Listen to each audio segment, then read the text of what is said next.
Hi, ഞാൻ advocate Abdussalam കുളക്കണ്ണി, മഞ്ചേരിയിലെ അഭിഭാഷകനാണ്. ഞാൻ doctor Safeer ഇക്ബാലിന്റെ ഒരു ഡോകോച്ച് ഹെൽത്ത് വെൽനസ് പ്രോഗ്രാം എന്നുള്ള സംഗതി പരിചയപ്പെട്ടതിന്റെ അടിസ്ഥാനത്തിൽ അദ്ദേഹത്തിന്റെ ഡയറ്റുമായിട്ട് ബന്ധപ്പെട്ട് അദ്ദേഹം കുറച്ച് ക്ലാസ്സുകളും കാര്യങ്ങളൊക്കെ തന്നു.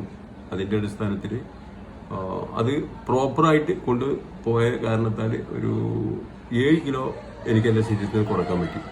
അതെനിക്ക് വളരെയധികം ശരീരത്തിന് വളരെയധികം ഗുണം ചെയ്തു എന്ന് മാത്രമല്ല, ഉണ്ടായിരുന്ന കുറച്ച് പ്രഷർ, അതുപോലെ തന്നെ കൊളസ്ട്രോള്, ഇതെല്ലാം ഒന്ന് റിഡ്യൂസ് ചെയ്യാനും പറ്റി. പിന്നെ സ്ഥിരമായിട്ട് നീന്തുക വ്യായാമം ചെയ്തിരുന്ന ആളായിരുന്നു. അതിനൊക്കെ ഒന്നും കൂടി ഒരു ഈസിനെസ് കിട്ടി. പിന്നെ വാരി വലിച്ചുള്ള ഫുഡ് കഴിക്കുന്നതിൽ നിന്ന് ഒരു കൺട്രോൾ കിട്ടാൻ പറ്റിയത് വളരെയധികം ഉപകാരപ്പെട്ടു ആ സംഗതികൾ. ഏതായാലും ഇപ്പോൾ ആ ഒരു ഇതിന്റെ കോച്ചിങ്ങിന്റെ ഭാഗമായിട്ടുള്ള ആ ഫുഡ് കൺട്രോളിങ് ഇപ്പോഴും തുടർന്നു പോകുന്നുണ്ട്. അതുകൊണ്ട്